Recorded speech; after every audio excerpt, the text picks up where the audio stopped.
Okay, so the first chord written here is we know, is it we know you? We know who, a little high. Yeah, right, that's how it's written, so it's much higher than you were just singing. Go ahead. We Go ahead. I'll rewrite it in a second. We know who you are. we know who you are.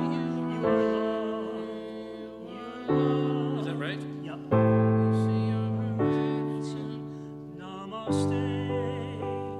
Recognizing your true spirit. Yeah, I got it. I'll rewrite it. We honor you today. I got it. We're good. Welcome home. And when does that happen? During the announcements? Yeah. Okay, I'll rewrite it. Hey, Chuck, we're live. Start singing again in your comfort zone again. We know who you. Where was it? We know. Got it. No problem. Yeah. And you are more than welcome to sing with me. No, I won't sing with you. No, it's for you. It's for you. Please, please. This is a good height for you. Hey, Don, how are you? Good to see you. Fine.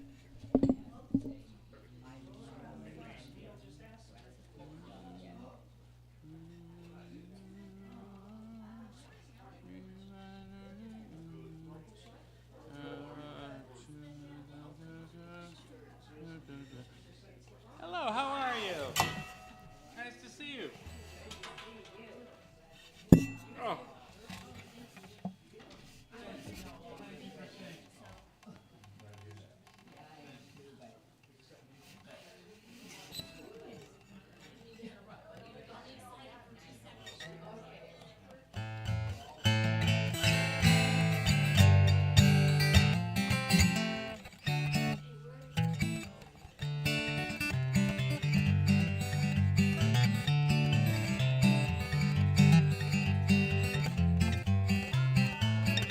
Thank you.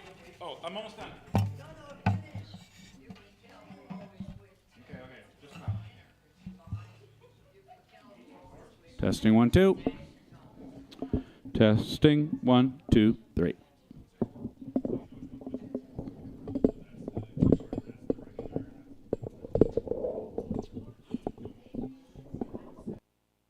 All right. That's good. That's great.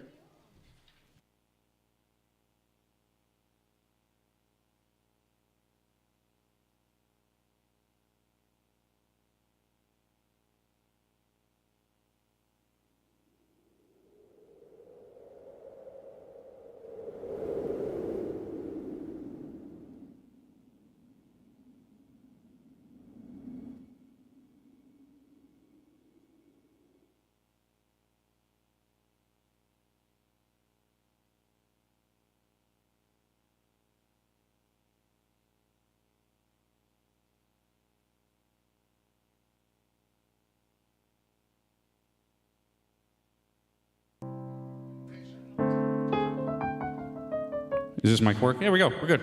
That's it.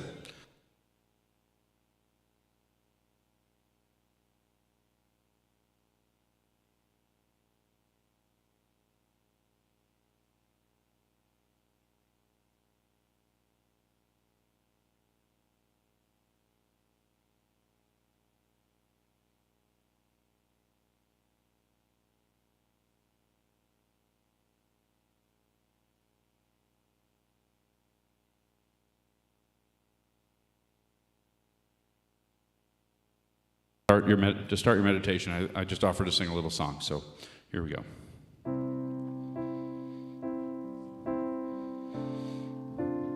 So get settled into your cushy little chair.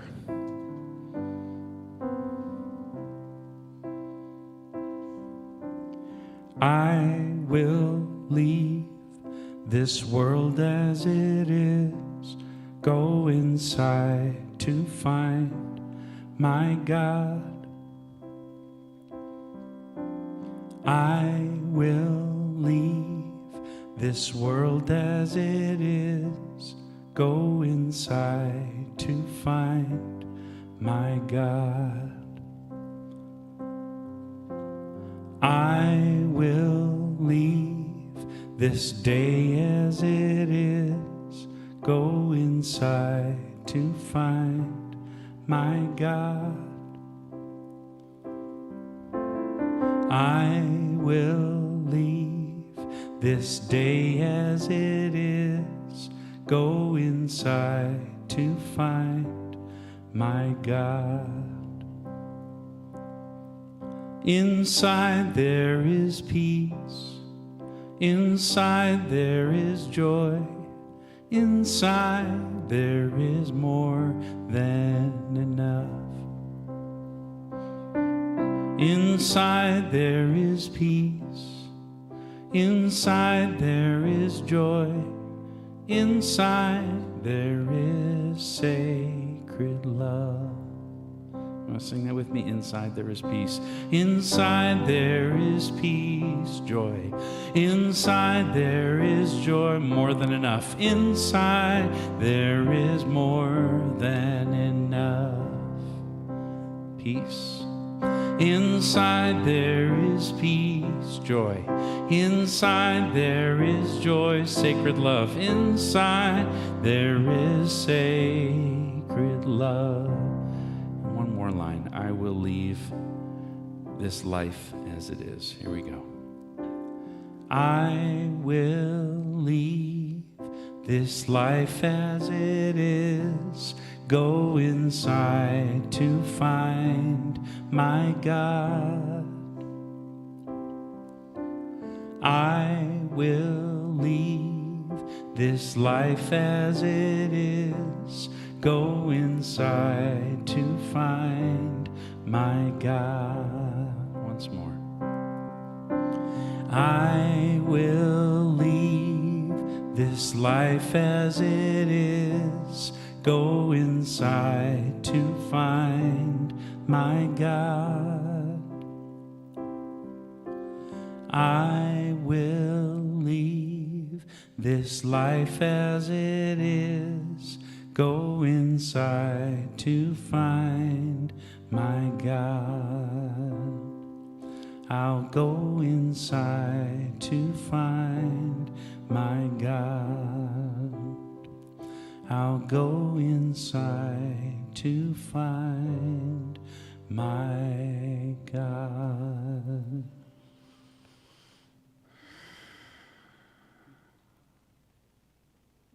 And as we take that breath, we go inside to find my God.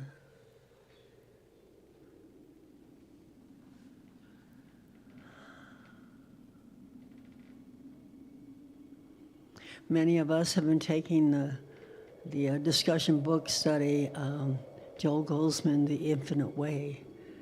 And that's exactly what he talks about. Go inside and know God as us.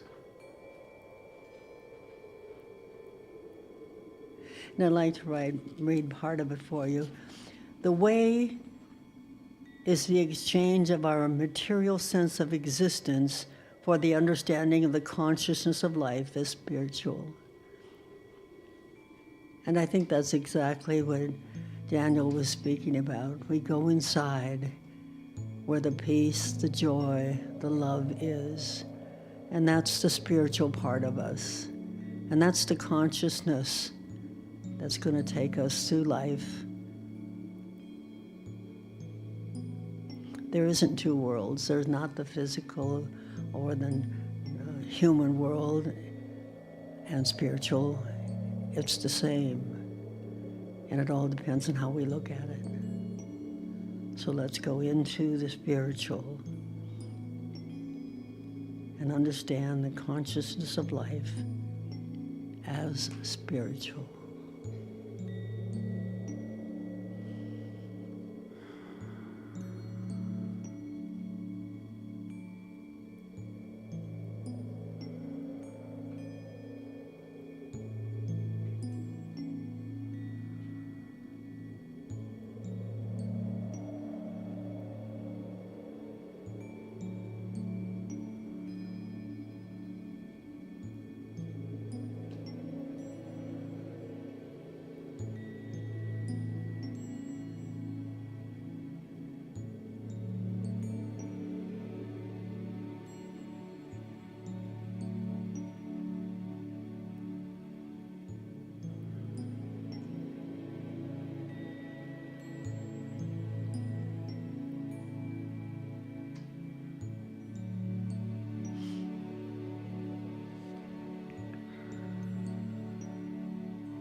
The way of security, harmony, and health is through attaining some measure of spiritual consciousness.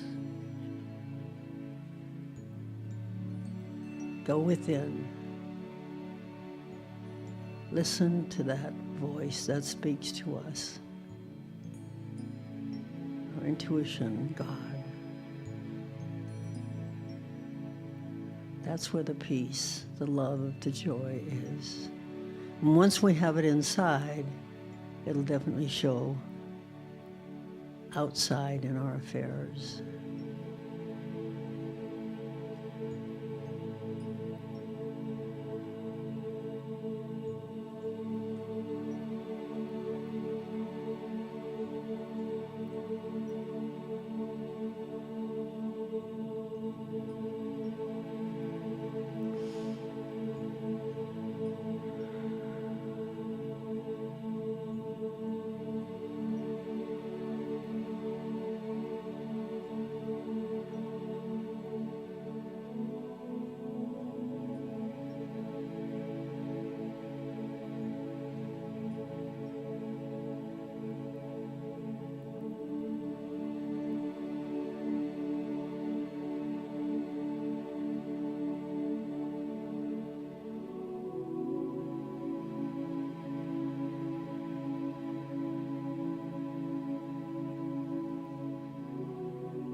Joel Goldsmith writes, "How does one set about attaining the spiritual consciousness and thereby lose the material sense? The answer is, read and study the truths revealed through all ages about the universal consciousness, soul, or spirit, and about spiritual creation and its laws. Imbibe the spiritual sense of these revelations."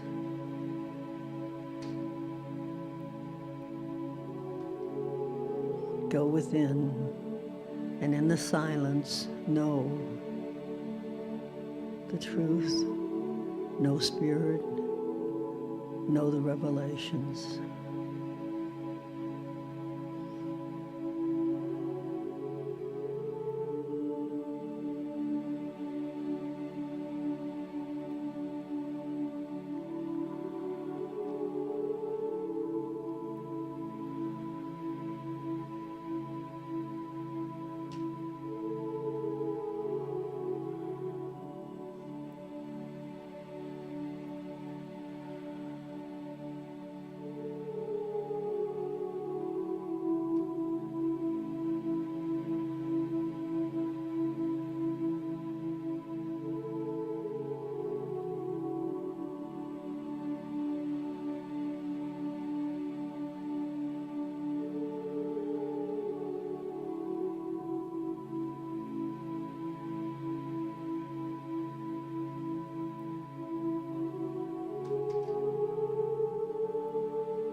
Be assured, inner peace will come as one turns to the spiritual consciousness of life, and an outer calm will follow in one's human affairs.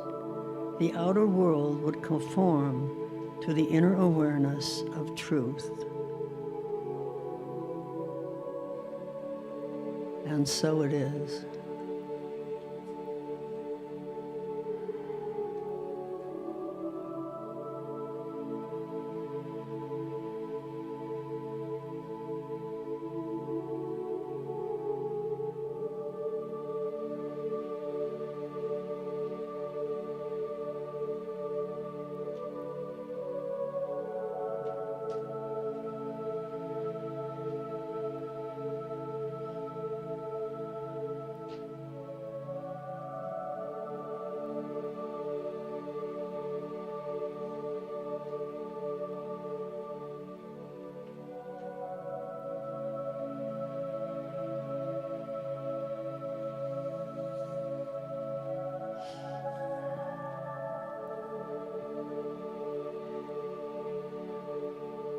The Joel Goldsmith book study is on Thursdays from 4 to 5:30 at my house, and the book is The Infinite Way.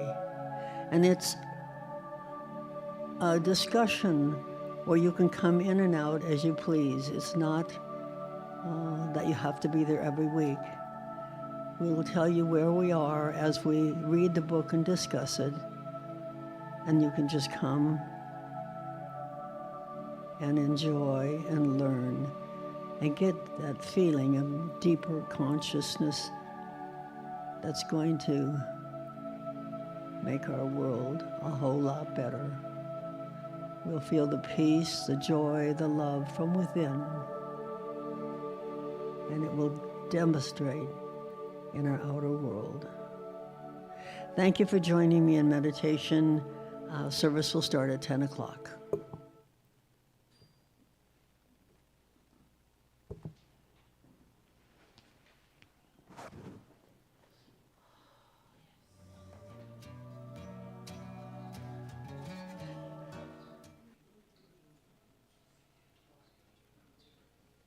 Promised land is in the palm of our hands, not confined by the lines drawn in the sand, buried in flesh, hidden in bone. The kingdom of heaven is embedded in the soul.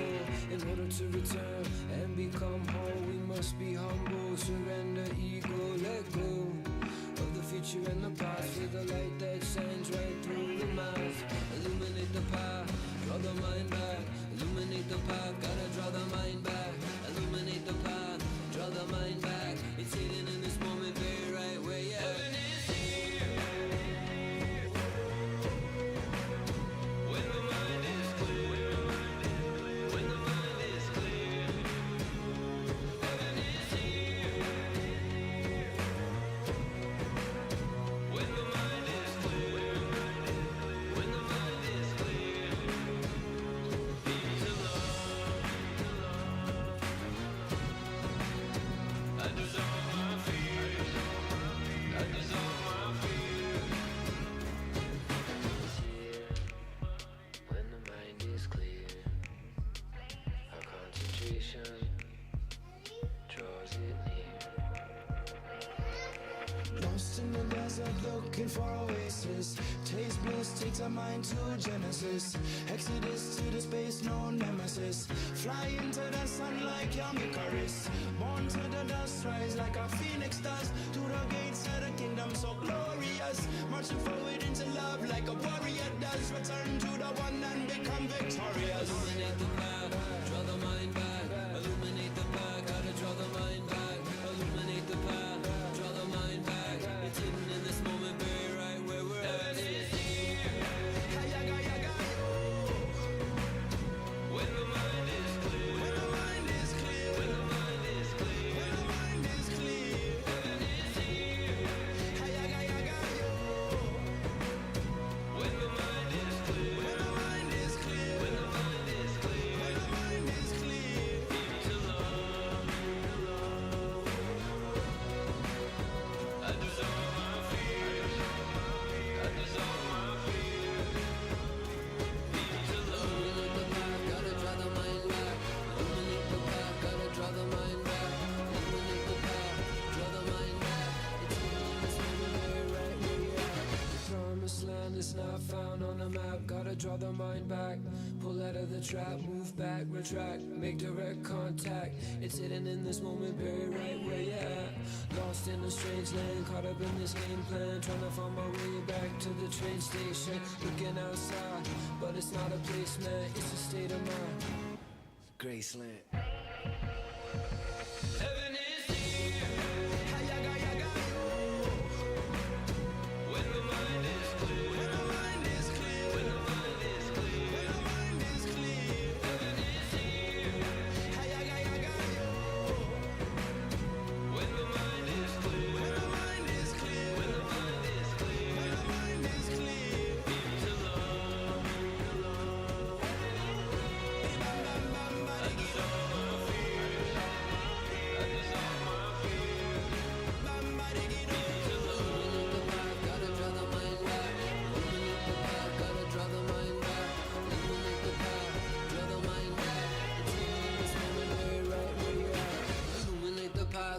draw the mind back. Illuminate the path, gotta draw the mind back.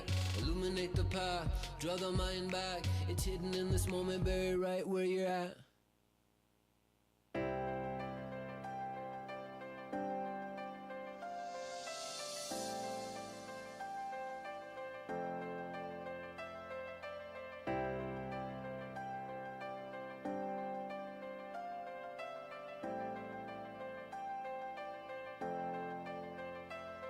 You're my life, you're my breath, you're a smile, you're my guest. You're the earth, you're the sun, you're the grass, you are love. You're my hands, you're a bug, you're my eyes, you're a hug. You're the light in the dark, you're the spark, you are fun. You're my mom, you are water, you're the stars, you're my daughter. You're my friend till the end, you're my dreams, you're my father. You're the ants on the ground, the miracles that surround. I'm feeling it all around, the hemisphere in the clouds. You're my pain, you're my sorrow, you're my hope for tomorrow. You're the strength when I'm hollow, you're the path that I follow. You're the blessings that exist, the small things that are bliss. The gift to realize that everything All is a that gift. I am, all that I see, all that I've been, and all that I'll ever be is a blessing.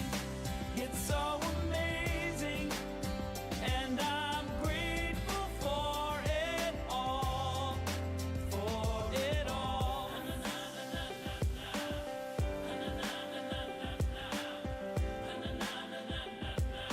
Grateful for it You're the all. blessings every time I try to count. You're the lessons that I learn every time I turn around. You're the water when I'm burned every time I think I found everything I'm looking for. You're the sign saying stop to take a bow and keep moving forward and start looking towards your heart.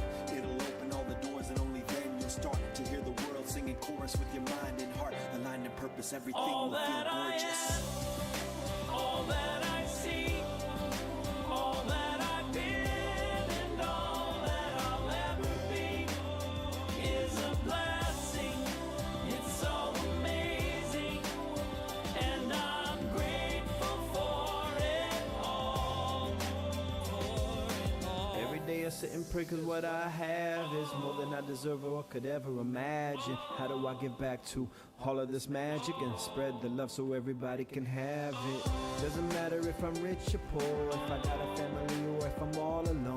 Bad things happen, I can just complain and moan. But there's a million things that I can be grateful for. So I lift my hands now, and I open my heart, and my gratitude goes out to everything near and far. All that I am, all that I see, Everything I hope and all everything I that I've dream, been, everything I feel and all and everything that I I'll be. I ever look be deep down and feel all the is a blessings. Everything I am and It's everything I see, everything I amazing, hope and everything I and dream, I'm everything I feel and everything I be. I'm grateful for it all. All It's that I amazing. am, Everything I am and all everything I that I see, see, everything I hope and all everything that I I've dream, been, everything I feel and all and everything that I I'll be. I ever look deep be down and feel all the is a blessings. Everything I am and It's everything so I see, everything amazing, I hope and everything I and dream, I'm everything I grateful feel for and everything I it be. I'm grateful for it all. It's amazing.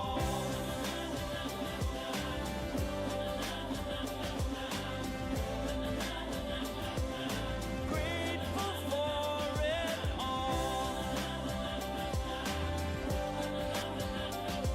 You're the blessings that exist, the small things that are bliss, the gift to realize that everything is a gift.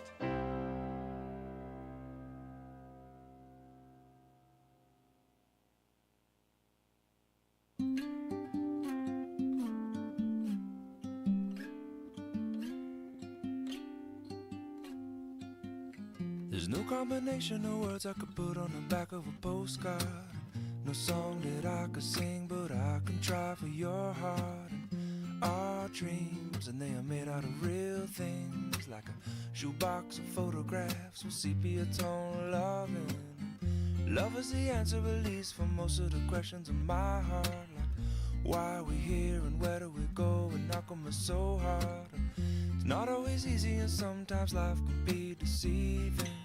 I'll tell you one thing, it's always better when we're together. It's always better when we're together. Yeah, we'll look at them stars and we're together. Well, it's always better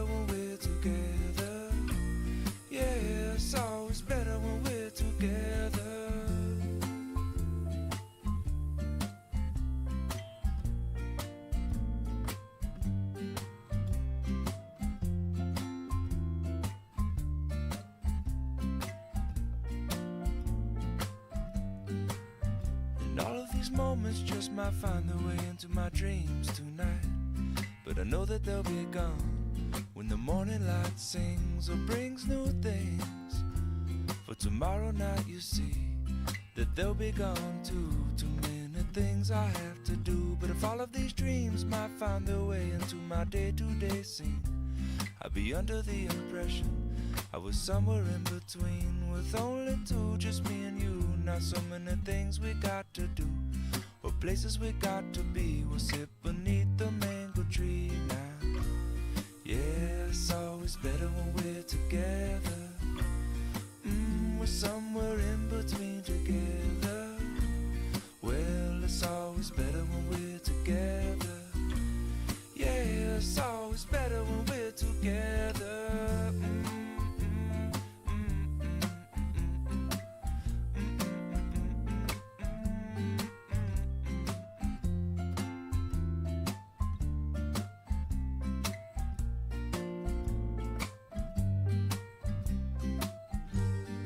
I believe in memories, they look so pretty when I sleep. Hey, now and when I wake up, you look so pretty sleeping next to me. But there is not enough time, and there is no song I could sing, and there is no combination of words I could say. But I will still tell you one thing, we're better together.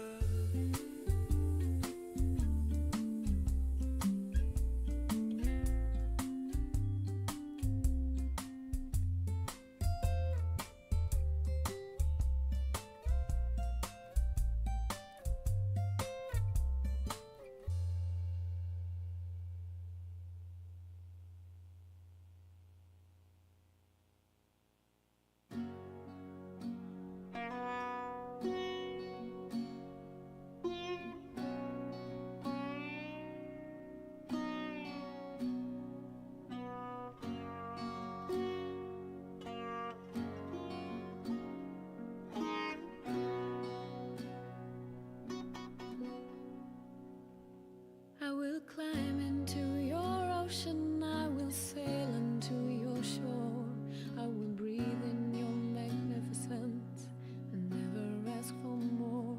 I will be as I am written, courage on every page. I will carve this life with every breath, a sage of the age.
So we want to acknowledge Daniel Namod is in the house today. He is not only providing the yay, right on, Daniel, yay.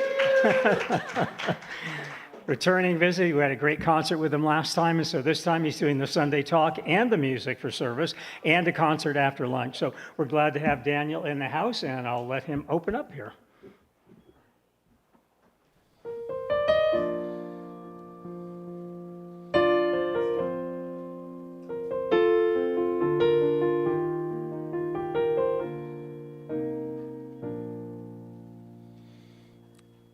I'm through asking where I'm going. I've been asking all my life. I've grown tired of all this wondering when everything seems to turn out right. So when my mind needs something to do, wants to know the future, I whisper this: I'm okay. I've always been, will always be that way.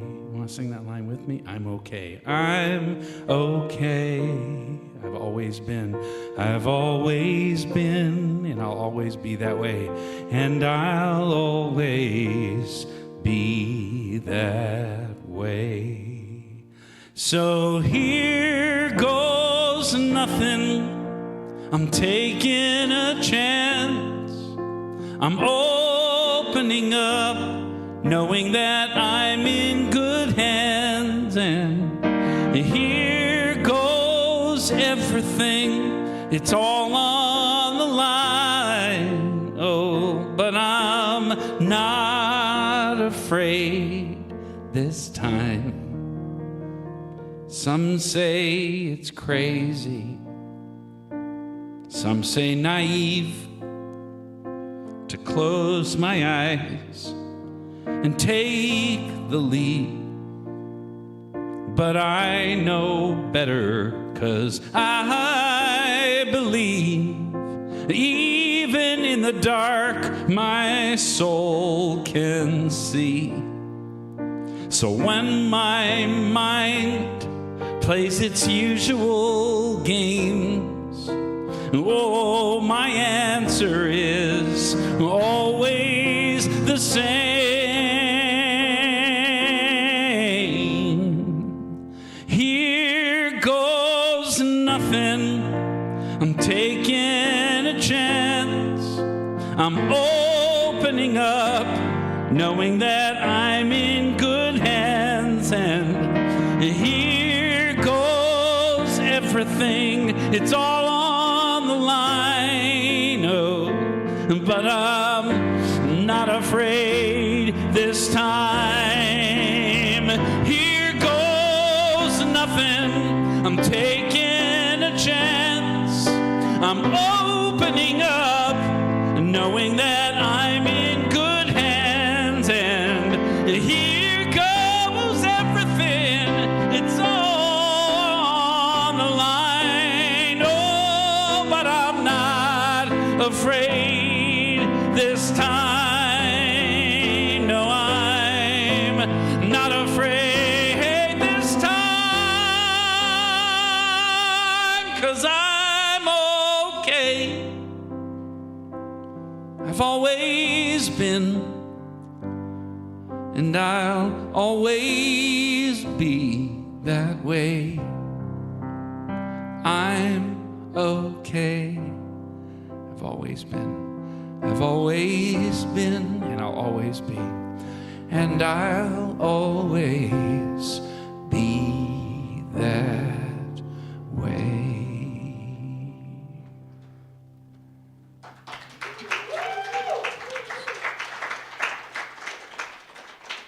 So Daniel and I had a moment to talk in the back before service went up today.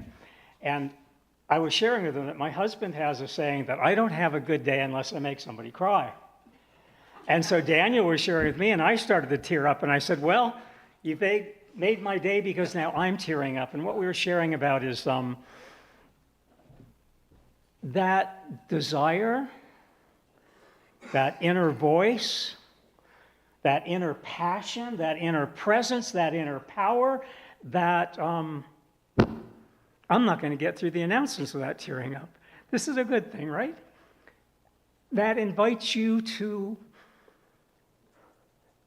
open up to all of it, not to some of it. Centers for Spiritual Living invites us to open up to all of it. And that's a big challenge, and that's a big calling, and that's a big opportunity. We're sharing a grief group the other day about some minister friends changed their names during ministerial school because they were called into a higher consciousness. And one of my friends changed her name to Joy Lovejoy. And I don't even remember what her real name was. That's her real legal name now. And how about we're called in so many ways to bring this presence forth? So many ways to move that energy from the trappedness of hurt to the openness of hope into the absolute reality of healing. And I think that's what this teaching is about. And so I'd like to welcome our first-time visitors, if we have any first-time visitors. And if you're online, if you're visiting us for the first time online, I'd like to welcome you and for you to know that you're always welcome here at this center. Wherever you are in your spiritual journey, wherever you are emotionally, wherever you are financially, wherever you are spiritually, you're always welcome here. And we welcome you to open up to that greater good, that higher good. And Daniel, can we do the song, We Know Who You Are Now? That would be great. So we like to sing a song to first-time visitors and first-time visitors online. And it's something we're introducing in our introduction. And Daniel's going to do this along with me. So we'd like to sing this. If you're online, if you're in person, here we go. We know who you are. You are loved. You are loved. We see your perfection. Namaste. Recognizing your true spirit, we honor you today. Welcome home. Welcome home. Namaste. And so we like to, thank you, Daniel. That was beautiful. Thank you. And so we like to welcome each other in the sanctuary, and we are going to go to our welcome neighbor slide. And do we have that one up? Check the welcome neighbor. Not there. All right. Well, we're just going to turn to each other and say, welcome neighbor. Howdy. Howdy, neighbor. And just greet each other. There we go. There we go. And if you leave that up for a second, I know I'm off break, but I'd like to read what Mr. Rogers says. Imagine what our real neighborhoods would be like. Oh, that was on. Imagine what our real neighborhoods would be like if each of us, as a matter of course, just offered one kind word to another person. So this teaching is about opening up, and it's really simple.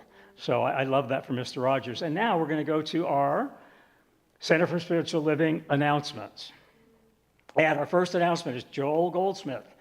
Our first announcement is board. We're running for board positions. So we have board positions open. If you're a member of this community, and if you don't have anyone else on the board, we can't have two members from the same household on the board, or if you're getting any remunerations from this center, you can't be on the board, but we have board positions open. We'd love for you to come apply and share your time and your tithe and your talent in managing and guiding this center. So open up that possibility and talk to Yvonne after service if you're interested in that possibility. So we invite you to that. And we are going to Joel Goldsmith Discussion Group. This takes place at the home of Yvonne Fowler on Thursdays and takes place at 4 o'clock. It's a book study, and Reverend Neil tells me one of the best things about it, there's no homework. You just come, read the book, and discuss it. My classes, you have homework, so this is probably going to be more popular, but no homework. Thursdays, come, read the book, discussion. You're all welcome at Yvonne's house. And every Thursday here, 1 to 2:30, we have Good Grief Group. And I'll share with you, I went to the CSL Palm Springs Grief Group Saturday. We're always looking to learn and expand on how they ran their grief group. They did a very good job. It's different than our grief group. Our approach here is there's good in grief. And we work on finding that, the good in grief. And almost always by the end of our Good Grief Group, we are finding laughter. And so I believe laughter is a healing process. We find our way to the good in grief. It's a different perspective, but it's a perspective I invite you to take a look at any area that you're grieving. So take a look at that there's good in grief, and we will do our best to bring that energy forth. Celebrate a loved one with our flower ministry. Rev Bev is on hiatus right now. She's healing from our flower ministry, but I invite you to support your flower ministry here for fresh flowers. These are from Ross and myself today, and they are from Costco. They're not from Rev Bev. They're not as beautiful as Rev Bev's, but they're fresh flowers. So we donated those today. And going forward, if you have an anniversary, please donate to the flower ministry. Ross and I will buy them at Costco, or you can buy them on your own. But we want to keep that flower ministry going while Rev Bev is in the process of healing. And every first and third Sunday, there was our flower ministry. We have Science of Mind 101, first and third Sunday, 9 o'clock in Carter Hall, 9 to 9:30. We teach from this book, How to Speak Science of Mind. Fabulous book. Beginning one. And if you're new to the center or if you're new online, Rainbow Alliance is sponsoring this book. If you're new and you give us your email address so we can contact you, you will get a free copy of this book and we'll hope to see you in class. So Rainbow is sponsoring this book if it's your first time here. Our Food for Fellowship Challenge. If you provide the main entree, if you sign up and provide a main entree, the center, if you provide receipts, will reimburse you for the cost of those entrees up to $50. So sign up on the back table to bring an entree to keep our Food for Fellowship program going. Daniel Namod will be here on the 12th. Oh, there we are. Here we are. We're here. So we kept that on. We talked about keeping it in for online viewers who, if you're nearby and you're watching us online, come on down for the noon concert. So you've still got time to join us. We are doing a Ride in the Cosmic Slingshot. George Melton is a healer and an author and a practitioner, and he will be here February 2nd. His books are on the back table. Flyers are on the back table. He's worked with Oprah Winfrey. He's worked with Louise Hay. They've endorsed his book. So come to that. Put that on your calendar on February 2nd. And Science of Mind goes up one. Our Beyond Limits, our very first basic class in Science of Mind, goes up Tuesdays, February 4th, 3:30 to 5:30. And Jasmine just asked if we could make it available online. I won't do it live online, but we're going to look at the possibility of recording that class so you can watch the recording and take it at home. So we're going to look at recording that class if that's a possibility so people can take it online and watch it at their own timeline. And fellowship lunch, always food, full lunch in Carter Hall. And the second Sunday is Bring a Friend. And we're starting a program that if you bring a friend, the person who brings the most new friends on the second Tuesday of a month going forward will receive a $25 gift card for take your friends to a restaurant of their choice. So it's kind of a fun competition. Whoever brings the most people, if you can fill a row, there's a $25 gift card to take your friends to lunch. So whatever it takes to get your friends here, we're working on it. So bring your friends, fill a row, and whoever brings the most on that Tuesday gets a $25 gift card. So something new we're trying here. And I think we're good with our announcements. Prayer afterwards on this side of the sanctuary. And now I'm going to turn it over to Adrian, who's our practitioner of the day.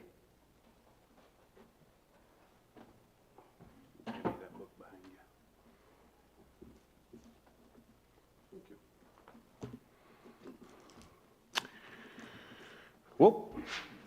I didn't want to see those. So I'm Adrian Madden. I am one of your licensed spiritual practitioners here at the Center for Spiritual Living. The other practitioners and I will be available after service, like he said, for a moment of prayer on this side of the sanctuary. Please do not leave here this morning with anything in your heart. We would love to pray with you, and we absolutely know that prayer works. So we're just going to change the order of service just a little bit. We're going to do all this stuff before the meditative song. So I'm going to do a reading from the Essential Ernest Holmes. And I'm one of those, I don't know, I'm kind of random. I like to open a book and just point, and then I'll read from there. And I did that this morning while I was waiting.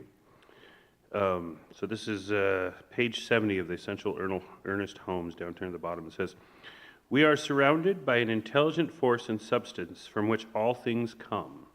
The ultimate essence in the invisible and subjective world of all visible and objective forms and conditions. It is around us in its original state, ready and willing to take form through the impulse of our creative belief. It works for us by flowing through us. This law we did not create. This law we cannot change. We can use it correctly only as we understand and use it according to its nature." Now, this is the important part. "Hence, it follows that if we believe that it will not work, it really works by appearing to not work. When we believe that it cannot and will not, then according to the principle, it does not. But when it does not, it still does. Only it does according to our belief that it will not. This is our own punishment through the law of cause and effect. We do not enter in because of our doubts and fears. It is not a punishment imposed upon us by the Spirit of God, but an automatic result of failing constructively to use the law of God. God does not punish the mathematician who fails to obtain the right answer to his problem. The thought of the unsolved problem does punish him until he applies the right principle and thus secures the desired result. Thus, sin and punishment, righteousness and salvation are logical reactions of the universe to the life of the individual. I actually knew somebody who absolutely refused to believe anything that we teach here. He was convinced that it does not work. And I got to watch him get the result of it not working throughout the entire time I knew him, because that was what he believed. And so, really what this brings it down to is faith. We all, if we want to do what it is that we teach here, if we all want to manifest and make things happen in our own life, we need to realize that the only person standing in the way is ourselves and our belief or disbelief of what is true. So let's go ahead and close our eyes. And we'll do a prayer about faith, knowing and trusting. God is omnipresent, which means God is everywhere. God is within each and every person that everyone meets. God is in the flower, the air that we breathe. God is everywhere. And because God is everywhere, God's creation is everywhere. And the law is God's creation. I am here now in this space, knowing and trusting that God's creation, me, God's creation, the law, work together to form a perfect harmony in the universe around me. I'm knowing and trusting that my knowing and trustingness, my faith, brings forth that manifestation in my life. I am knowing and trusting for all of this for myself and for each and every person here. I'm knowing and trusting. I'm having faith that my belief works through me and through the law to create that more perfect world. I'm knowing and trusting that more perfect world is exactly what is needed for each person that it touches. And that they take this more perfect world and they spread it outward from themselves. I'm knowing and trusting that each person has that faith, that knowing and trustingness inside of themselves, and that they can reach it here and now. Each person in the sound of my voice, and the people hear can take it out in the world, and each of them can spread that knowing and trustingness. And that the world, as God has made it, is reacting and becoming a more perfect place for each person. I'm so grateful for these truths. I'm so grateful for this faith. I'm so grateful for this power that God has given us. I'm so grateful that it spreads outward. I'm so grateful for the sunlight that it brings to each face, the smiles, the love. I'm so grateful for the music. And I let go, and I let God, because I must release these words. I must release them out into the law. I don't have to question them. The law is already doing what it needs to do. The law is already working upon each of the people here and each of the people who each of these people will meet. The law is rippling outward like a rock thrown in a pond, out into the universe. I let go and I let God. And together, let each and every person here join me in affirming these statements by saying, and so it is.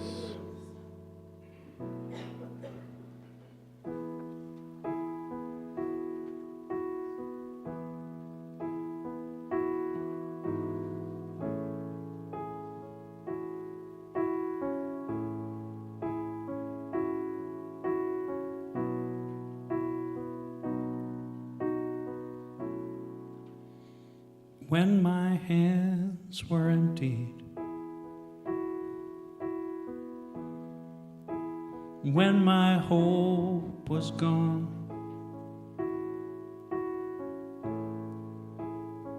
couldn't help but wonder What had I done wrong? But even though my heart was broken, there was no need to despair, 'cause a vessel must be open to put something better there. Oh yeah. Into my empty hands, gently you pour new life for me. Yours is a perfect plan. The ups and the downs were meant to be. Now I understand. You needed my empty hands.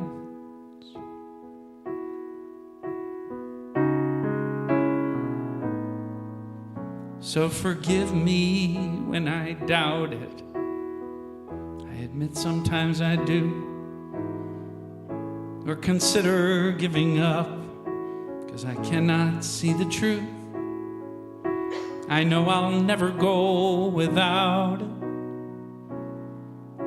Your deep and abiding love, love. Into my empty hands, gently you pour new life for me. Yours is a perfect plan. The ups and the downs were meant to be. Now I understand. You needed my empty hands.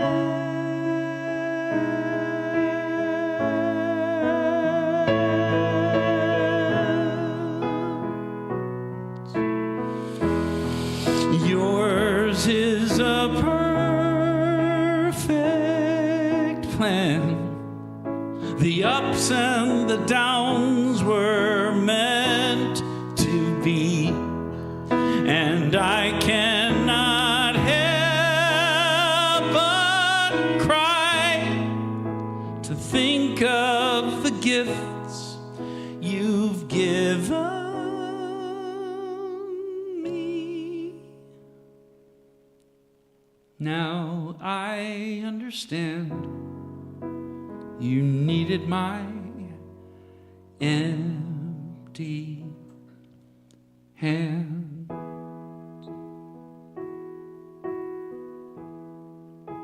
So thank you for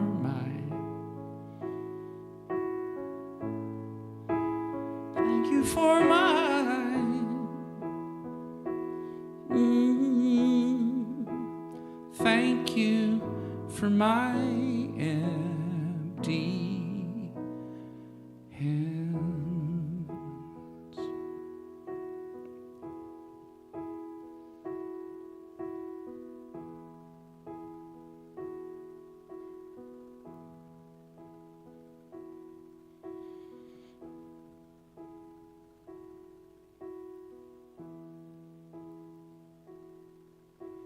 In Chicago, where I grew up, there's a folk singer named Steve Goodman that true folkies still remember around the country, maybe even around the world, but certainly in Chicago, he's remembered very, very fondly. He was, I'm aware of the irony or the coincidence when I describe him as a short, Jewish, hairy Chicago suburban kid, which is pretty much exactly me, about 20 years before me. And he became really a superstar in Chicago area as as a folk singer-songwriter. His best friend was a guy named John Prine, who became far more famous as a performer than Steve did. But people in the know were very aware of the brilliance of this guy. He would take the stage, and he was the definition of, you know they say sometimes like an athlete will leave it all on the field, and Steve Goodman left it all on the stage. No one ever wanted to go on stage after him. He sweated, he danced very badly, and sang with everything he had, whether it was attractive or not. He had a beautiful voice when he wanted to, but he didn't really seem to care. Just as a performer, as I watch videos, he really didn't. Like when I'm singing that song, for example, this is 25 years of experience in singing. Okay, so I know over time. I'm not a taught singer, right? I didn't learn how. Nobody taught me how to sing. So I'm applying 25 years of experience specifically to know what notes not to go for. Right? I mean, that's a thing. You know, we've all heard a singer do a note that you're like, oh no, don't do that. And so if I successfully sing a song, I mean, maybe it sounds like a little bit of a cop-out in a way, but it really is true in my mind. If no note jarred you out of the feeling, you know, like knocked you out of the experience of listening, then that was 25 years of experience of what not to sing, okay? Steve Goodman had that kind of experience, but he didn't mind. Really, this sounds harsh maybe, but he didn't mind missing a note or you're just going for it. He did write a couple of songs that have become truly famous. He wrote the song City of New Orleans. Good morning, America, how are ya? He wrote that song. He also wrote, if you're a Cubs fan, he wrote Go Cubs Go. And he also wrote what turned into an accidental country hit song, You Never Even Call Me By My Name, which was it was a tongue-in-cheek, a joke song that he wrote with John Prine that turned into a hit country song despite themselves. But most of what he did was really more or less under the radar, except for true folk music fans. But looking back, those who knew him and knew his music, and even those who have discovered it since then, have greater clarity than back then. We're talking about in the 70s and 80s. Have greater clarity now about why he poured it on so hard. And that was because when he was a teenager, he was diagnosed with leukemia and went through every round of chemo and every experimental treatment he could while he did this kind of performing that left no ounce of energy unspent and no audience unmoved. And he was doing this and keeping his leukemia a secret and died in his 30s. I think right around the age of 35, if I'm not mistaken, in 1984 or 85, and died in a way, died to everyone who knew him and loved his music, died suddenly. No one knew he was sick. He told no one. He was married with 2 little girls and died of leukemia in his 30s and had left nothing unspent in that time. And only looking back was it very clear why he had performed the way he had, why he really lived like he was dying, to quote a Tim McGraw song, because he was dying, and he knew it. And as far as anyone could tell, didn't have a minute of self-pity, not a minute of woe is me. He just lived as big as he could until his time was up. And so I thought today I would share 3 thoughts about fires, about the fires that have come up, at least for me and my family and in my mind and in my songs and so on. This week has very much, of course, in Southern California been about fire and fear and loss. And so I wanted to just make 3 points about fires today, none of which will blaze new territory. Oh, that's a bad pun, sorry, but none of which will, I will not say anything you haven't heard before. My goal always when I'm talking and singing is for it to stir up a thought or a feeling or a memory or association or a realization, whatever it is, or a decision or an undecision. Wherever it goes for you is where it goes. But the first thought that I wanted to share with you today of these 3 points I'll make is that the fires this week have reminded us, for those of us who needed reminding, and that's probably most of us, that things can go in a minute. I mean, in a minute. Right? You have whole towns that are gone. Right? We read a number like 10,000, 11,000, 12,000, 15,000 homes or structures gone. And you try to process, it's impossible really to process even that.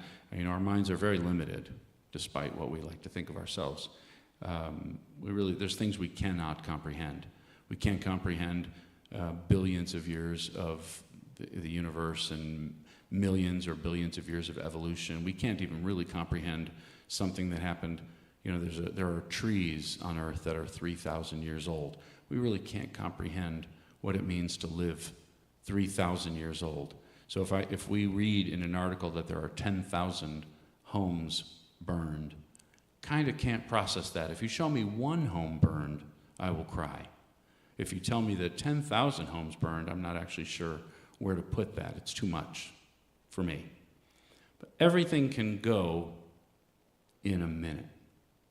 Everything you or I own can go, as it did for many people. There's a Tao page that's a really weird one. I'm going to paraphrase it. I didn't bring the book with me, but if you're not familiar with the Tao, it's one of the oldest known books, 4,000 years old or so. Unknown author, and may have been male or female, may have been more than one author, may have been written over multiple generations. It's a very beautiful book and a strange book. Every page, at first glance to me anyway, I'm a cynical guy, and I'm a child of 2 lawyers, and I'm reading this thing and I'm thinking, this is just a bunch of bumper sticker slogans and weird little stories. It just doesn't hold together. Every page is its own thing, really. Like the method of flipping open a book and just finding the random page works perfectly for the Tao, because it's not a continuous story. One of the pages says something along the lines of, out of every 10 people, 3 are afraid of life, 3 are afraid of death, 3 are just passing through. Only 1 has already died and cannot be injured, cannot be gored by a buffalo, it says, cannot be pierced by a spear, it says, because that one has already died. There is no death left in her. Right? And the Tao is very much about surrender and trust, letting go, allowing. Do what is yours to do and then step back, the Tao says. Over sharpen a blade and it no longer works, it says. Right? So, only 1 out of 10 has died and therefore can no longer be killed, essentially. And when you and I read an article, let's assume, and I shouldn't assume necessarily, but let's say if none of us in this room actually lost a home this week, what does it do to us or for us or through us to read and be reminded so dramatically that everything we own, physically, everything we own can go in a minute? Or to learn, as I've done over the years, how somebody like Steve Goodman lives and dies, burns through every ounce of fuel in 35 years because that's all he got, versus somebody in 70 or 80 years, or somebody, I lie down on the couch and watch, I don't know how many times I've seen Notting Hill. I love stupid movies. It's not a stupid movie, but I love Adam Sandler movies. Right? What recreational thing do you do that it could not be justified in any way as useful, right? Everybody's got something, I don't mean gardening, that's useful, nurture. I'm talking about really, really dumb waste of time, And by the way, I'm a big believer in it. I'm not actually insulting it. I'm just saying when I consider that everything can go in a minute, it really does present to me the question of What am I waiting for? What time am I squandering? Is it squandering to watch Notting Hill for the 10th or 12th time? I mean, I don't actually believe that it is. I'm not trying to take an extreme position here. I really am not. I'm just thinking out loud. What does it provoke in me to read and to be reminded that everything can go in a minute? The most dramatic reminder I've ever gotten in a personal level was, I've told the story many times over the years, and I don't tell the story to sound like I was doing something really noble. That's not the point, and I really wasn't. It was just a nice thing to do for a couple of days, but it really was impactful on me, which is why the memory keeps coming back. Is right after Hurricane Katrina, a friend of mine, Richard Rogers, a Unity minister, and we met in Houston and visited the Astrodome to circulate with people who had lost everything. That was the closest I've ever come to people like in a refugee camp or people who had lost everything, if you remember Hurricane Katrina. Thousands of people. There were like 10,000 people sleeping on cots on the floor of the Houston Astrodome. And I walked, not with this guitar, my other guitar, walked the floor and sang songs for people. And I was just very aware. It was impossible to not feel the devastation and the loss. And I'll tell you, one thing that I did not do was show up and sing a song like Empty Hands. I was not there to tell somebody that it was all going to be okay. That's not my business. It would have been just far too patronizing feeling to me. I can know it, but to say it out loud steps over the line to me of getting a little obnoxious, to me, just to me. So, if everything can go in a minute, what really is the stuff that I'm actually made of? I mean, people walked away or ran away or drove away from the Pacific Palisades and from Altadena and other towns, and will never see their physical homes again. So if that can happen to them, it of course can happen to you and me. I live on a hill. My wife and I are looking around like, geez, there's kind of a fair amount of dried grass around our house. For real, it's just a matter of, and we've gotten lovely messages from people, maybe you have too, friends who live elsewhere, who are checking on us. Well, we're fine, we're in Orange County, and there happened to be no fire, but that was just luck of the sparks, that didn't land. In the spirit of a Steve Goodman life, and in the spirit of people who lost everything in a minute, what are you and I waiting for? How are we spending our time?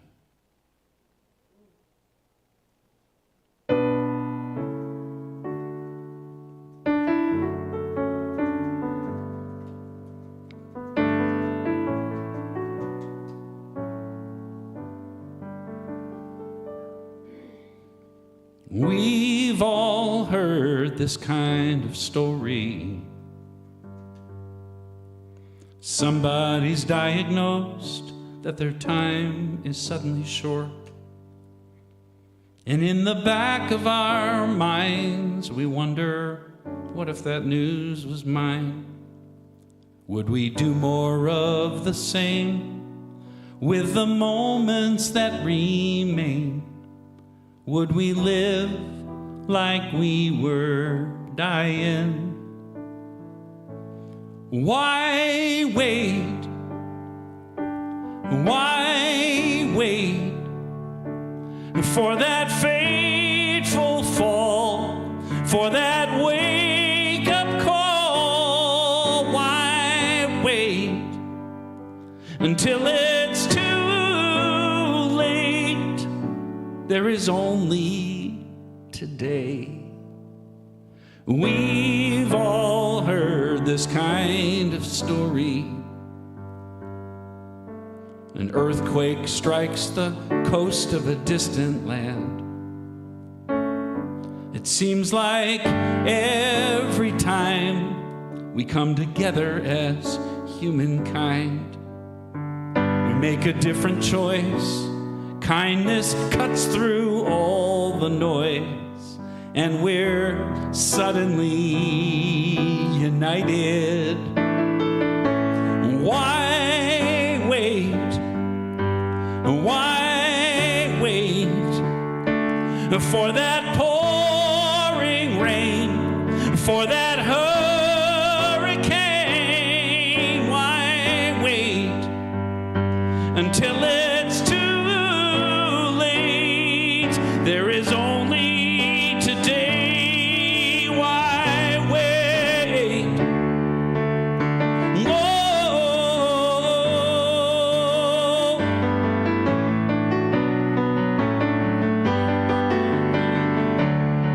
And when an ambulance goes by, everybody pulls aside. The holidays put smiles on every face. So tell me, what's the reason why we need excuses to decide we are part of only one human race?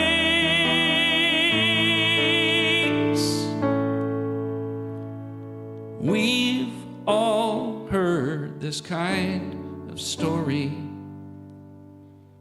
Someone keeps her dream a secret all her life. Why wait? Why wait? 'Cause if we don't try, oh, that dream may die. Why wait until it's too late? Let the future fall away. Let regret evaporate. There is only today.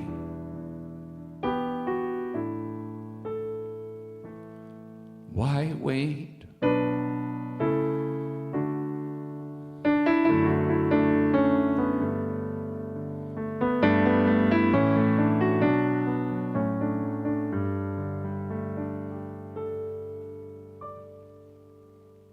In our house, we have 3 people and a dog. The dog's name is Lucky. The boy's name is Jude. He's 13 and just about as tall as his mom and dad. He's grown 6 inches in a year. And he is very weirded out by the fact that he's about to be taller than his parents. But I'm like, no, that just means, that you are living with clean water and good food and good sleep. That means you're healthy. This is good. Just tower over us, both of us. Both of our grandparents were immigrants, my wife and I, and there was definitely some deprivation. And my mom peaked at 5'0". My dad peaked at 5'2". So I was taller than my parents when I was 13, and for Jude to be, anyway, I'm off the subject. But so we have the 2 grown-ups, 1 kid, 1 dog. I am by far the least cute of the 4 of us, by the way. I mean, it's not even close. And I also am not the smartest person in the house. That would be Melina, my wife. And Melina has certain ways of living that are kind of mastery level, that are kind of brilliant. And she's very modest and introverted. Like I travel with her jewelry. I put it on my table. But the reason I do that is because she would never do that. She would not stand behind a table and talk to strangers. If anybody here can really relate, it just would be her worst nightmare to interact with 10, 100, or 1,000 people she didn't know as they stream by. I have a thicker skin, and I was fine doing it. And it was my idea, in fact, to take her jewelry with me because she wanted to make it, but she didn't have anywhere to sell it because it would take her weeks to prepare for doing a public show and weeks to recover, And I'm like, how about I just take it with me? And it became it's really one of my best ideas as her husband, honestly, because it enabled her to make it her part-time job without having to do the thing that she dreads the most, the public thing. One of the ways that my wife is far smarter than I am is that it's not entirely my fault. I grew up with, my parents are both lawyers, and they're lifelong subscribers to actual newspapers. Remember those? in Chicago, there was the Chicago Sun-Times and the Chicago Tribune and the New York Times. And my parents subscribed to all three. They arrived printed at the front door in Skokie, where we grew up, a suburb of Chicago. And they still subscribe to the printed papers. And you wouldn't believe how much they cost. I can't remember. They told me it was something dollars every edition. Remember, it was a quarter a paper? You know, not anymore. Not anymore. They clearly do not want to deliver papers anymore. You know, they charge you what they have to, I guess, to do it. But my dad, especially my dad, would read every page of the Sunday New York Times all day Sunday. That was his happy place, you know. And if you've never seen this Sunday New York Times, I mean, it was literally an inch thick. It would just come as a, you know, wrapped up and magazine and science and history and technology. There was a section, art section. He would just read the whole thing. So I grew up reading the news. And for better or worse, I still have that habit. Anybody here read the news regularly? Yeah? That's it? Just a few? Raise your hand if you read the news regularly. Oh, wow. Okay. So most of you are smarter than I am, too, in that way. So no offense to those of you who raised your hands. But and I also, by the way, I mean, my parents, as I say, first-generation Americans, were raised to, and my father's a constitutional lawyer, a professor, so we were raised to deeply, deeply respect and honor the country we live in, the Constitution, the rule of law. We were raised to be concerned citizens, to be law-abiding citizens. Sounds silly to say, but no, it's a big deal. I once asked my dad, he grew up, my parents went to the University of Chicago in the 60s, right? The heart of, one of the hearts of hippie, you know, culture as it was happening. And I once asked my dad, he'd kill me to know that I'm saying this on a streaming show or whatever, but, you know, I asked him, did you ever smoke pot? You were there at the University of Chicago, you know, liberal bastion in the late 60s, and he said, no. And I said, why not? And he said, because it wasn't legal. Okay, it wasn't legal, so he didn't do it. So that's how we were raised. So reading the news feels like an active citizen thing to do. So it carried through for me into an adult. When I got to LA to make music for a living, I promptly subscribed to the LA Times, print edition, and read it all the time. And of course, news has changed quite a bit. It has changed on multiple levels, of course. Part of it is the internet has taken it over. And another way I think it's changed quite a bit is it's changed from being, I don't want to be idealistic about it. Let's just say the lines are blurry, but it feels like it's evolved from a helping profession, like journalism, like from a helping profession, a social work type or a nursing type job, like a job where you're a public servant, really, into a profit center type job, not by fault of the journalists. It just has. Seems like it's evolved into something hungry for. It seems like it's evolved from a public service to an advertising medium. And as a result, once you start advertising, once you start selling your space, you are beholden, and you need, subscriptions, but more so you need clicks, So my wife has a rule, and I really do call it the Melina rule, even in her presence. The Melina rule is no matter what news item I read, I am not allowed to tell her if it will only upset her and there's nothing she can do about it. Okay? Those are the two filters. If it will only upset her and there's nothing she can do about it, I don't get to tell her the news. Okay? And I mean anything. She doesn't know what happened in New Orleans a week or so ago. There are whole terrorist attacks she never finds out about. Fires and elections and coups, and she doesn't know. Because you'd be shocked if you start really thinking about it, at least I've been shocked, how little news gets past those two filters. It will only upset her and there's nothing she can do about it. It's a very practical couple of questions to ask. And very little news gets past those questions. For example, the New York Times has been reporting in almost comically alarming terms about the fires, as they always do anything, especially on the West Coast. And I love the New York Times for a lot of good it does, but they get very alarmed and very excited.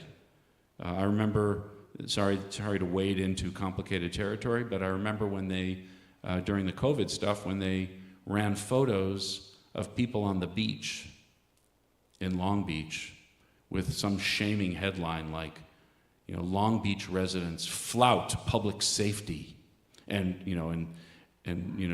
rush to the beach. And I'm like, really? And a year later they say, turns out the beach was the safest place to be. I'm like, any chance you're going to apologize to the people you showed in that picture?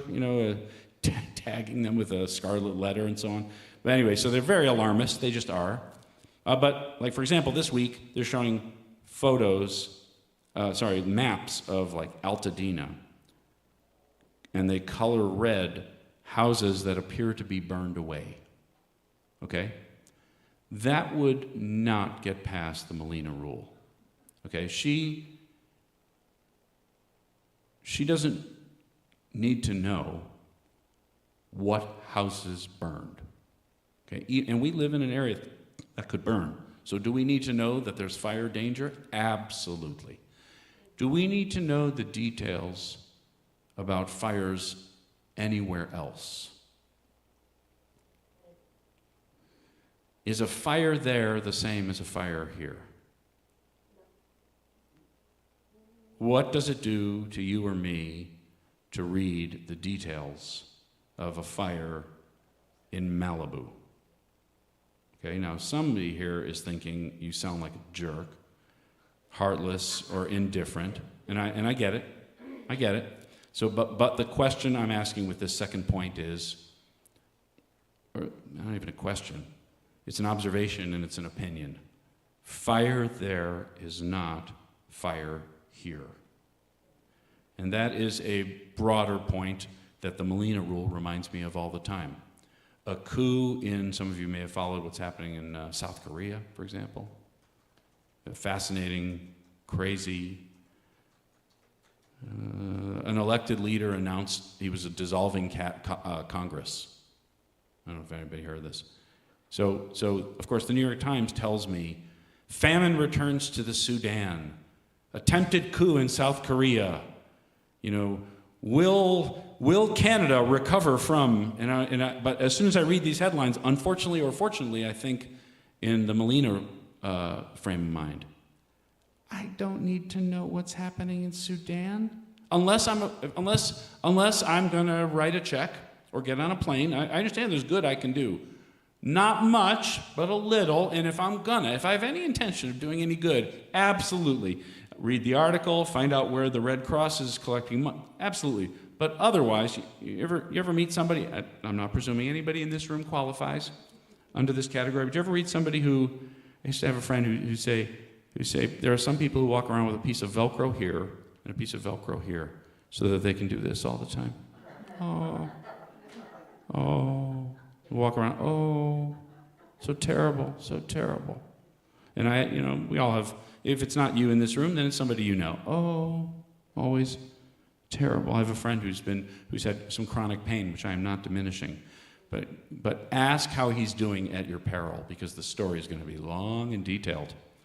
And there's never even like a ray of light in it. It's permanently, his hand is stuck to his forehead. And I get it. That's his business, that's his choice. But is a fire there, wherever there means, the same as a fire here? Is a political event there the same as a political event here? I mean, the New York Times and every other news outlet, when they're building up to the presidential election, they're doing their best to, let's charitably say, inform us, but they're also doing their best to keep us on edge.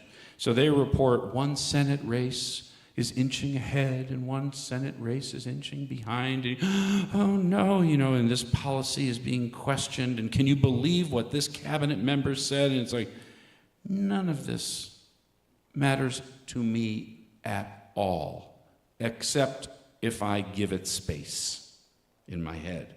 So between Molina and me, just guess which one of us sleeps better.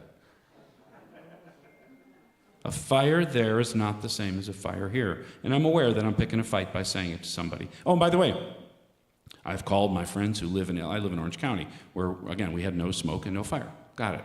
And that was just dumb luck. So this time, I called my friends in LA. If the next time when there's fire in Orange County, they'll call me. Got it. That's real. That's real. This is all my opinion. Feel free to disagree, discard, dismiss everything I'm saying. That's real. Calling is real. Donating money is real. But this, it's kind of indulgent to me more than anything. And it's just distracting from my day. My day involves being the best dad I can be, being the best husband I can be, taking care of my home, fixing up our unendingly expensive and irritating fixer-upper of a nonsensical house, writing a good song if I can manage it, booking a gig or two, returning a couple phone calls, a couple emails, watching a little bit of an Adam Sandler movie or Schitt's Creek or Monk for the 80th time, whatever. That's my day. But to sit around and track what houses are burning in the Pacific Palisades feels like a luxury I don't need to afford. It doesn't serve, literally, it does the opposite of serving anybody. That's the second thought I wanted to share with you. Let me sing you a song.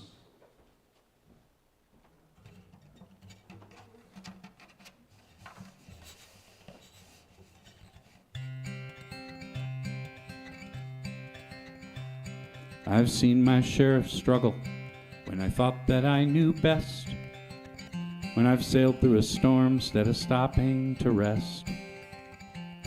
But it always seems the hardest when I've made up my stubborn mind. Well, I'm changing my ways this time. Wanna be like water coming down a mountain into shadowy canyons, flowing from pool to stream. Wanna be like water, head uphill no more. I am bound for the sea. Have you ever seen an eagle head straight into the wind? He doesn't pick a fight, spreads his wings and just gives in. And in the end he always makes it home just fine. Guess he knows that every storm subsides. Wanna be like water coming down a mountain into shadowy canyons, flowing from pool to stream. Wanna be like water, head uphill no more. I am bound for the sea. I'll let nature take its course. No more thinking that I know where this river's meant to go. I have railed against the stars for the cards that I've been dealt, for the lottery I've never won, for the heartache that I've felt. But it always seems when I let go of expectation and regret, life has plenty of surprises for me yet. I wanna be like water coming down a mountain into shadowy canyons, flowing from pool to stream. Wanna be like water, head uphill no more. I am bound for the sea. Wanna be like water coming down a mountain into shadowy canyons, flowing from pool to stream. Wanna be like water, head uphill no more. I am bound for the sea.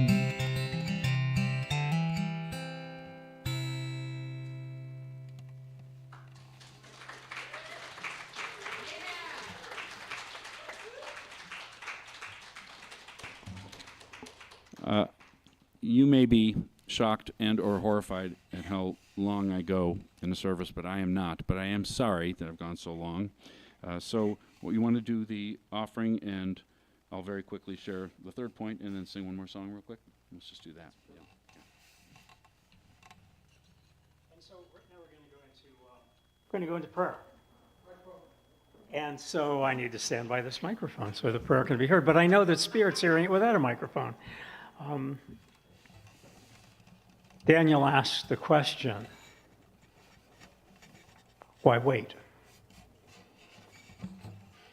And so I asked the question, why wait on the answer to the why?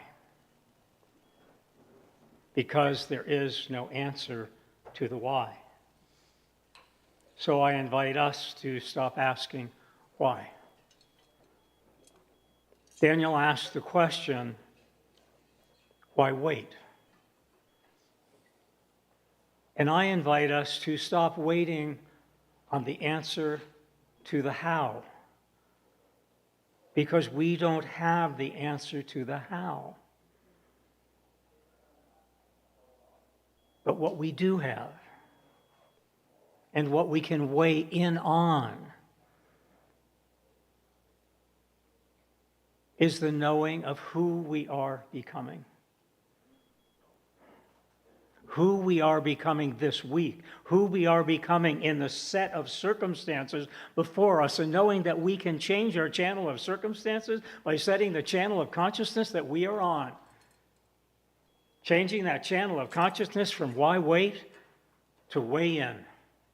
To weigh in to who you are, to what you came here to do and who you came here to become. The question is not why wait, but the answer is weigh in.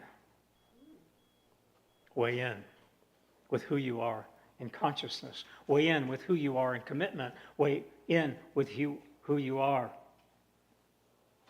in that complexity of spirit that's within us all. And as we weigh in and allow that complexity of spirit to become the simplicity of the answer of love as the answer to all questions, then there are no more questions and there are no more answers. And the right here and now of love is the same as the right here and now of love in Malibu. The right here and now of love is the same as the right here and now of love in Europe. The right here and now of love is the same as the right here and now of love in all the war-torn nations and our nation that's torn. So what I know is the right here and now of love is the same as the right here and now of love in Malibu, as in Moscow, as in Manhattan, and as in Manhattan Beach. The answer to all questions is love. And the love of right here and now in the center is the same as the love of the right here and now in the centeredness of spirit. And together I invite us to say, so it is.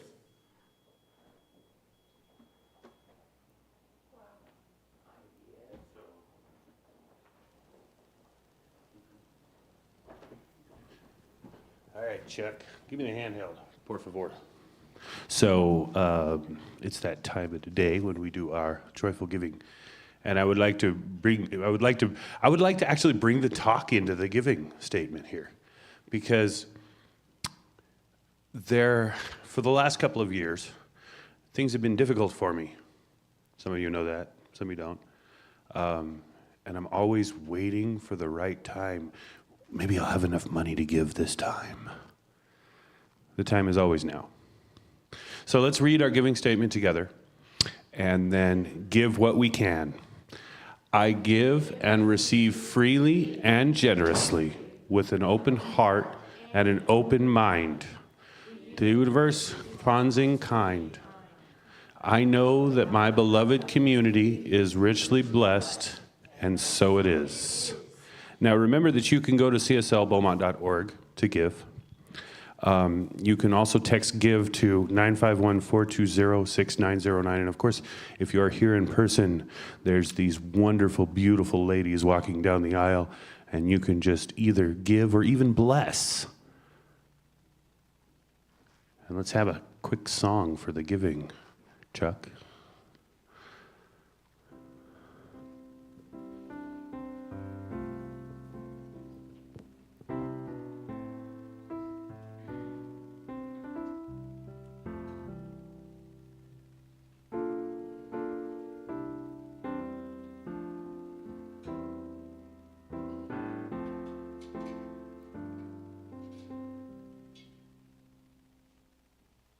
Thank you, God, for everything.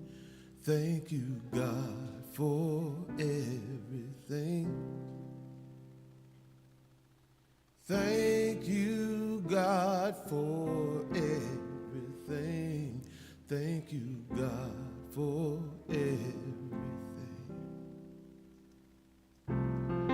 Thank you, God, for everything. Thank you, God, for everything. Thank you, God, for everything. Thank you, God, for everything.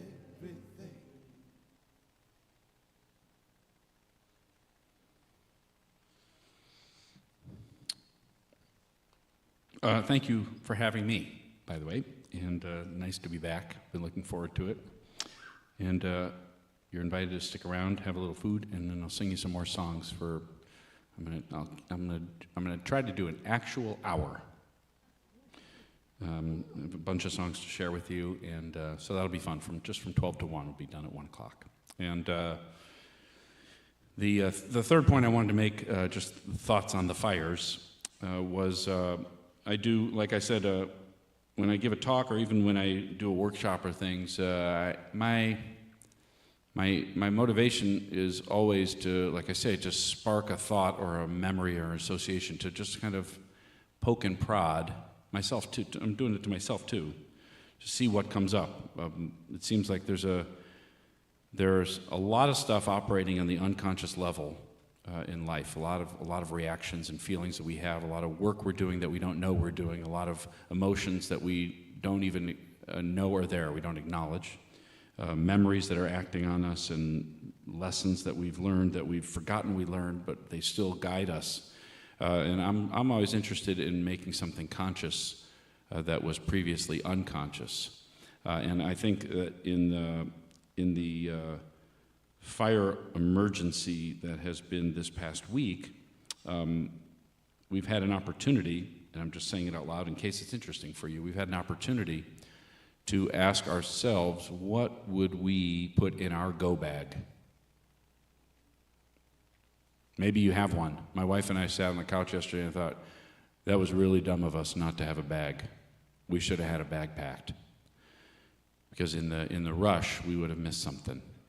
And if it had been an actual emergency, we wouldn't have been, maybe not even been able to grab anything.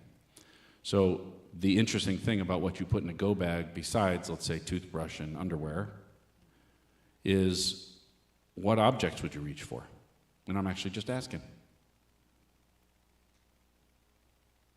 Is there a photo? Irreplaceable photo? We made these little photo books with Shutterfly years ago when Jude was a baby. We made like 5 or 6 of them over his first couple of years. And they're so precious. And of course, we could probably call Shutterfly and order them again. I don't know if we could. If they saved the photos for 10 years, maybe they do. But those books are they're always the first thing I think of. Our passports, I guess. Is there something hanging on your wall that's more valuable than all the clothes you own? I'm actually asking. Is there a piece of jewelry? Your husband's pictures? Yeah. Like what? And the interesting thing to me about what you would put in that bag is it tells you, nobody else's business really, but it tells you where you're at and what you value. It seems to me. How about a theoretical go bag of people? The desert island people in your life. If I said, you could drop them into a little bag like Munchkins, and take them with you in an emergency. Who comes to mind? That also can be an interesting exercise. Is there an article of clothing that's most precious to you? Is there we all, most of us, cherish our precious and overpriced electronic devices. Right? Is there an electronic device that you would put in your go bag? Your cell phone? Yeah. Although the truth is that for most, in most cases, the things we have on our cell phone are usually recoverable outside the device. Most of the things. You know, things are backed up without us really knowing it. A lot of photos are backed up frequently anyway.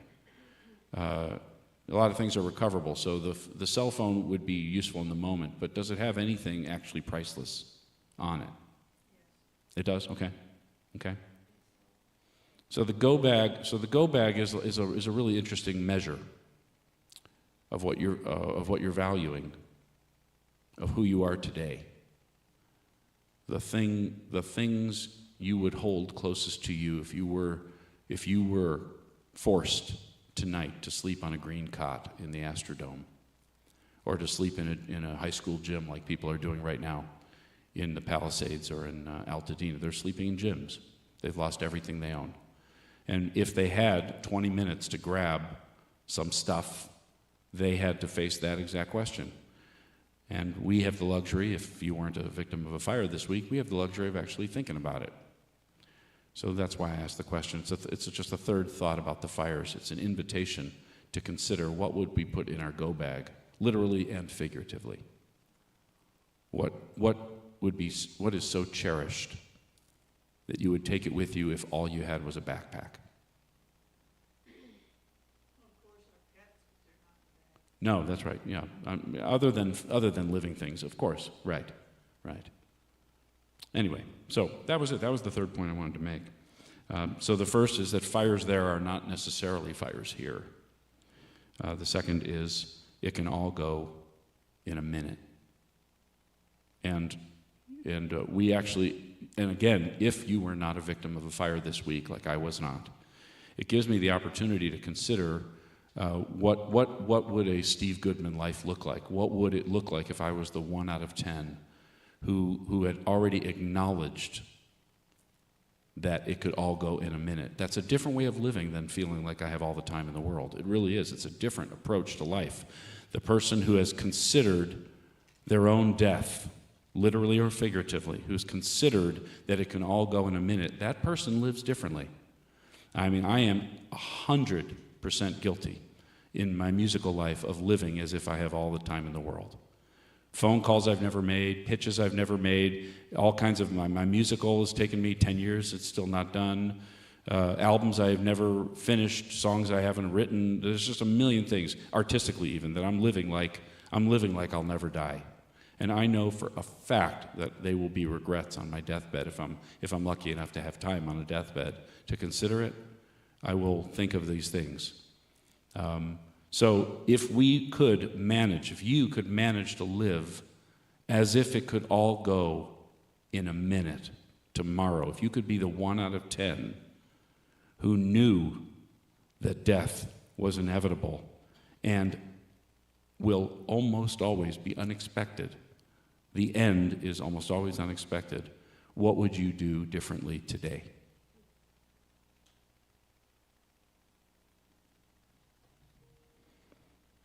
Bring it on. Everything new, everything different, everything true. I am ready for my next thing to do. Oh, I know it's gonna be everything new. I'm through crying, I'm through waiting, I'm through hoping against all hope. I'm through longing for something gone that'll never return. I think I finally learned to bring it on. Everything new, everything different, everything true. I am ready for my next thing to do. Oh, I know it's gonna be everything new.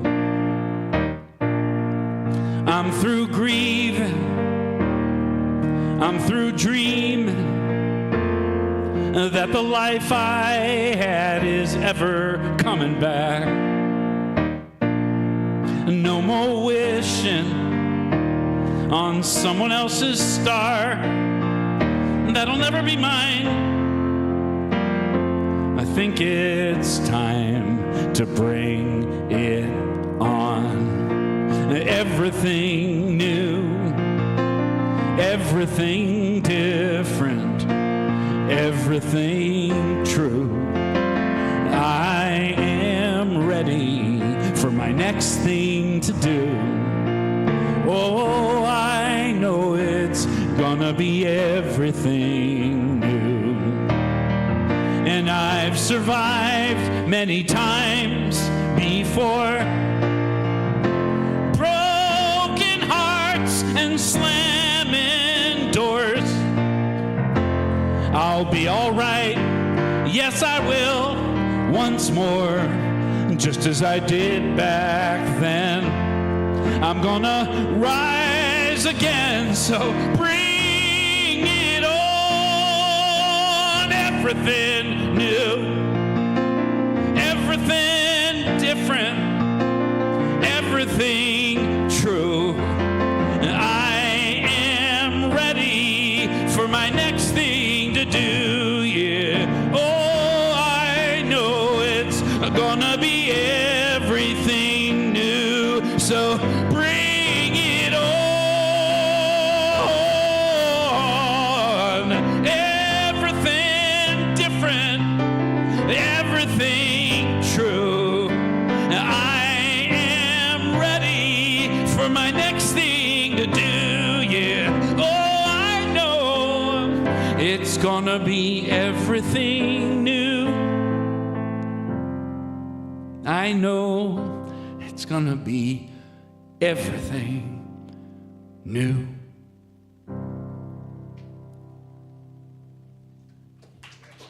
There you go. Thank you. Thanks for having me. Appreciate it.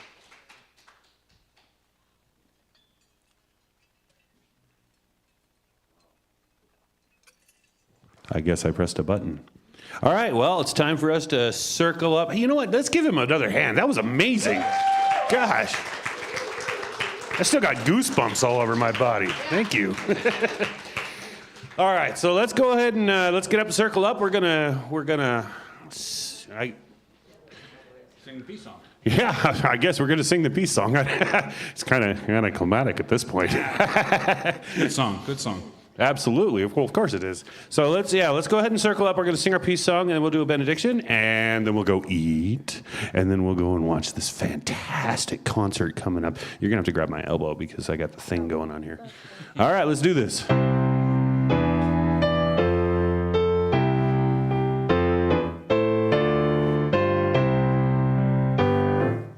Yes, there is peace on earth, and yes, it begins with me. Yes, there is peace on earth, the peace that was meant to be. With God as our power, family all are we. We will walk with each other in perfect harmony. Yes, peace begins with me. Yes, this is the moment now.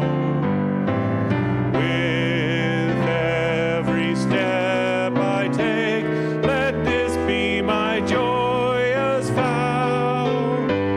To take each moment and live each moment in peace eternally. Yes, there is peace on earth, and yes, it begins with me. Woo. So everybody repeat after me. Faith is within me. Faith is within me. As I take my next step, As I take my next step, my faith tells me that I will land. my faith tells me that I will land. And so it is. So it is. All right, so there's food in the other room. Let's all go out and have ourselves some fun. If anybody needs prayer, you step on this side of the sanctuary. We will be with you in just one moment. And the concert begins at 1 o'clock. Sorry, I said 1. I meant 12. I'm tired. In my eyes, in my mind, in my heart, in my soul, in my life, I have been searching for something, but you were my dream.